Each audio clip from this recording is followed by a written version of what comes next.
팬 여러분 안녕하십니까. 정상빈 선수가 그라스호퍼로 이적을 하게 됐습니다. 울버햄튼에서 먼저 이적을 하고 이후에 그라스호퍼로 이적을 하는 그런 그림이 그려졌는데요. 과연 주전 경쟁은 어떻게 이어질지 한번 다 함께 보도록 하겠습니다. 정상빈의 계약에 대해서 먼저 이야기를 해드리겠습니다. 앞에서 말씀드린 대로 정상빈 선수는 울버햄튼의 선 이적, 그라스호퍼의 후 임대를 가게 됩니다. 울버햄튼에서 수원 삼성에 내는 이적료는 약 15억 원 정도 선으로 알려져 있고요. 2022년 6월 30일, 그러니까 2022-2023 이적시장, 여름 이적시장이 개장하기 전까지 정상빈 선수가 그라스호퍼에서 뛰게 됩니다. 이 기간은 앞으로 좀 더 길어질 수도 있고 정상빈 선수가 잘 적응을 하고 조금 더 두각을 보여준다면 정상빈 선수가 2022년 6월 30일까지만 뛰고 울버햄튼이나 다른 리그로 조금 더 상위 리그로 임대를 갈 수도 있습니다. 그럼 이제 스위스 슈퍼리그에 대해서 먼저 알아보겠습니다. 슈퍼리그에는 1부 리그에 총 10개의 팀이 있습니다. 이 팀 중에는 BSC 영보이즈나 FC 바젤 1893 여러분들이 많이 알고 계시는 유럽 클럽 대항전에 많이 나가고 있는 팀들이 꽤 많습니다. 그 중에서도 이 두 팀은 K리그에서 약간 울산현대와 전북현대 같은 느낌이 있는데요. 이 두 팀의 가치가, 한 팀이 갖고 있는 가치가 3위 팀, 그러니까 현재 FC 루체른으로 알고 있습니다. 그 팀이 현재 갖고 있는 가치의 2배 이상의 가치를 기록하고 있는 팀이 이 두 팀들입니다. 따라서 이제 울산과 전북이 꼭 맞다고 볼 수는 없겠습니다만 이 두 팀과 상당히 유사한 점이 있다라고 여러분들이 알아두시면 될 것 같고요. 그러나 이번 시즌은 갑자기 FC 취리히가 치고 나가고 있는 중입니다. 18경기를 치른 현재 2위인 영보이즈와 승점차가 7점 정도가 나와 있고요. 지난 12월 19일 경기 종료 후 1월 30일까지 리그 휴식기가 있었습니다. 그리고 다시 1월 30일부터 후반기 리그가 재개될 예정입니다. 이 영상은 2월 1일 정도에 올라올 것이기 때문에 아직 영상을 녹화하고 있는 1월 27일에는 시작을 하지 않았지만 정상빈 선수의 계약 날짜가 언제까지냐라고 결정이 나는지에 따라서 정상빈 선수가 당장 2월 초 경기부터 뛸 수 있을지 아니면 2월 중순 경기부터 뛸 수 있을지를 한번 판가름하면 좋을 것 같습니다. 그래서 이제 그라스호퍼라는 팀에서 한번 설명을 드릴 텐데요. 그라스호퍼 정식 명칭은 그라스호퍼 클럽 취리히입니다. 현재 리그 순위는 6위이고요. 1월 27일 기준입니다. 이것은 영상을 1월 27일에 만들고 있기 때문에 그라스호퍼 현재 리그 순위 6위, 우승 횟수는 총 27회입니다. 가장 많은 우승을 차지했는데요. 이 팀이 지난 2017-2018 시즌인가 2018-2019 시즌에 강등을 당합니다. 상당한 명문팀이었는데 강등을 당하면서 팬들이 항의 차원으로 지금 여기 보고 계시는 경기장에 들어와서 선수들에게 항의를 하는 등 조금은 안 좋은 모습이 보였다가 지난 시즌이죠. 이제 2020-2021 시즌 리그 2부 리그 우승을 하면서 승격을 했고 이번 시즌이 첫 시즌입니다. 현재 이제 승격을 해서 6위 정도의 자리를 차지하고 있고요. 아마도 무난히 잔류를 하지 않을까라는 생각을 하게 됩니다. 그라스호퍼의 감독은 조르조 콘티니 감독입니다. 스위스와 이탈리아 혼혈 감독이고요. 포메이션은 주로 3-4-1-1을 사용하고 있습니다. 그라스호퍼에서는 이번 시즌이 첫 시즌이고 이전에는 다른 시온이나 이런 팀에 있었던 적이 있는데 그 팀에서는 4백도 많이 썼습니다. 최근 경기에서는 그라스호퍼가 12월 19일에 있었던 최근 리그 경기에서는 콘티니 감독이 백포를 한번 쓰긴 했지만 그럼에도 불구하고 지금까지 많이 썼던 전술은 포메이션 3-4-1-2 포메이션이라고 보시면 될 것 같습니다. 이제 3-4-1-2 전술에 대해서 한번 살펴보겠습니다. 3-4-1-2 전술 콘티니 감독이 상당히 선호하는 전술입니다. 포인트는 이제 공격적인 윙백과 넘버 10의 기용인데요. 양쪽 윙백이 수비 전문 선수로 주로 이루어졌다고 보기보다는 공격적인 주로 윙어나 미드필더를 보던 선수들을 많이 윙백으로 기용을 하고 있습니다. 따라서 이 점이 조금 더 콘티니 감독의 전술에서 포인트가 아닐까 싶고요. 그리고 무조건 넘버 10을 기용합니다.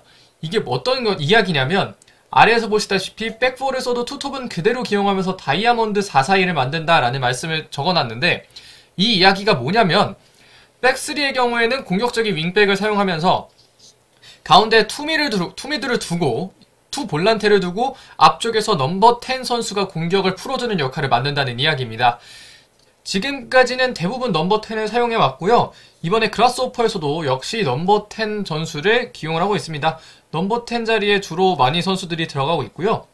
그럼에도 불구하고 이제 그 위에는 투톱 공격수를 놓으면서 사이에 중앙에서 풀어주는 넘버 10이 있다면 이 공격적인 윙백들이 양쪽 측면으로 올라가면서 때에 따라 뭐 인버티드 윙백으로 사이로 들어간다든지 아니면 오른쪽으로 그대로 측면으로 넓혀서 크로스를 올린다든지 하는 전술을 많이 사용을 하고 있습니다. 백4의 경우에도 공격적인 윙백을 사용하진 않습니다만 투톱이 그대로 기용되고 원볼란테를 사용하게 됩니다. 아무래도 백3에서는 수비를 위한 백3라기보다는 공격을 위한 백3의 성향이 짙은데요. 따라서 백4에서도 어느 정도의 공격력은 만들어 놓기 위해서 원볼란테만 두고 투볼란테 중 한 명이 중앙 미드필더 자리로 올라가서 공격을 보좌해주면서 수비도 어느 정도 해주는 모습입니다. 따라서 이 중앙 미드필더 두 자리는 박스 투 박스 미드필더들이 주로 기용되는 모습이 있고요. 다만 이 선수들이 측면에 백4, 왼쪽 풀백과 오른쪽 풀백이 모두 올라가면 어느 정도 위험함이 있기 때문에 가운데 이제 원볼란테 선수가 가끔 포어리베로 정도의 역할도 하는 경우를 우리가 볼 수 있을 것 같습니다. 그 상황에서도 물론 투톱은 그대로 기용을 하고 있습니다. 여러분들이 가장 궁금해하실 점은 아마도 정상빈 선수의 주전 경쟁 이야기일 것 같습니다. 주전 경쟁, 앞에서 말씀드렸던 대로 정상빈 선수는 투톱 스트라이커에서 한 자리를 맡을 가능성이 상당히 높습니다. 이 자리의 현재 주전은 칼리 세네 선수와 레오 보나티니 선수인데요. 이 두 선수들에 대해서 먼저 알아보고 그 전에 말씀드릴 것은 정상빈 선수의 현재 트랜스퍼마르크트 기반한 시장 가치가 0.85M, 다시 말해서 85만 유로라는 이야기입니다. 10억을 좀 넘기는 가치이지만 이 선수들과 비교했을 때 정상빈 선수가 어떤 위치에 있는지 한번 보시면 좋을 것 같고요. 그럼 이제 칼리 세네 선수에 대해서 먼저 살펴보겠습니다.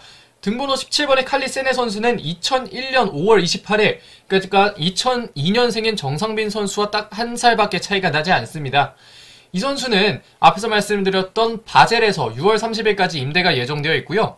임대 후 첫 경기를 제외하고는 모두 선발 출전을 했습니다. 따라서 지금 12경기 동안 8골과 2개의 어시스트를 기록을 했는데요. 이 8골 중에는 해트트릭을 기록한 경기도 있는 만큼 몰아치기에도 능하고 전반적인 공격력이 상당히 좋습니다.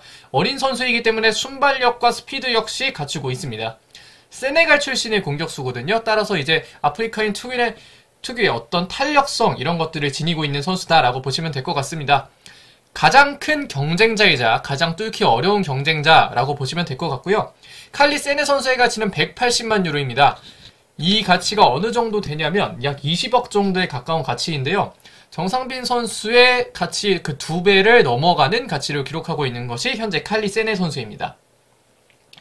이제 다음은 레오 보나티니 선수입니다. 레오 보나티니 선수는 1994년 3월 28일생, 사실 이제 스위스 리그가 평균 연령이 상당히 낮은 리그입니다. 그걸 감안하면 보나티니 선수가 어느 정도 조금 나이가 찼다라고 볼 수 있겠는데, 이 선수는 울버햄튼의 챔피언십에 있었던 시기에 주로 울버햄튼의 주전 역할을 맡았고요.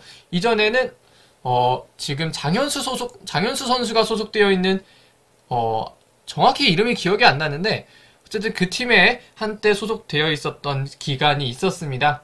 따라서 어느 정도 경험이 좀 많이 쌓인 선수고 여러 팀을 거치면서 브라질 출생이기 때문에 브라질 리그, 중동, 챔피언십 시즌 지금 여기까지 오면서 정말 많은 경험을 쌓았고, 그러면서 어느 정도 경험에 따라서 득점할 수 있는 능력이 상당히 좋아진 상태입니다. 따라서 어떤 좀 모습을 보여줄지 한번 보시면 좋을 것 같고요. 보나티니 선수가 그럼에도 불구하고 가장 뚫기 쉬울 수 있는 선수입니다. 지금 보면 0.9M, 사실 이제 다시 말해서 90만 유로의 가치를 기록하고 있는 선수인데요. 정상빈 선수가 85만 유로, 시즌 끝나기 이전에는 90만 유로의 가치를 유지했다는 점에서 보나티니 선수가 가장 정상빈 선수가 뚫기 쉬운 선수가 아닐까라는 생각을 하고 있습니다. 지금 자막이 하면 잘못되게 나갔는데요. 보나티니 선수가 지금 12경기 8골 2개 어시스트가 아니라 보나티니 선수는 13경기 5골과 2개 어시스트를 기록하고 있습니다. 이 선수 울버햄튼에 6월 30일까지 돌아가게 되겠는데요.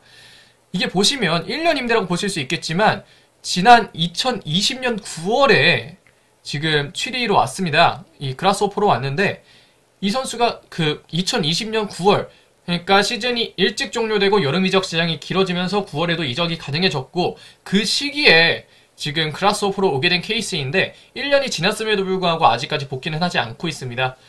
이 점이 울브스가 보나티니에게 기대를 좀 더 덜 해서인지 아니면 그라스호퍼가 보나티니 선수를 조금 더 필요로 해서인지는 모르겠습니다만 여러가지 측면에서 봤을 때 정상빈 선수가 충분히 뚫어낼 수 있는 선수다라는 점을 여러분이 한번 생각해보시면 좋을 것 같습니다.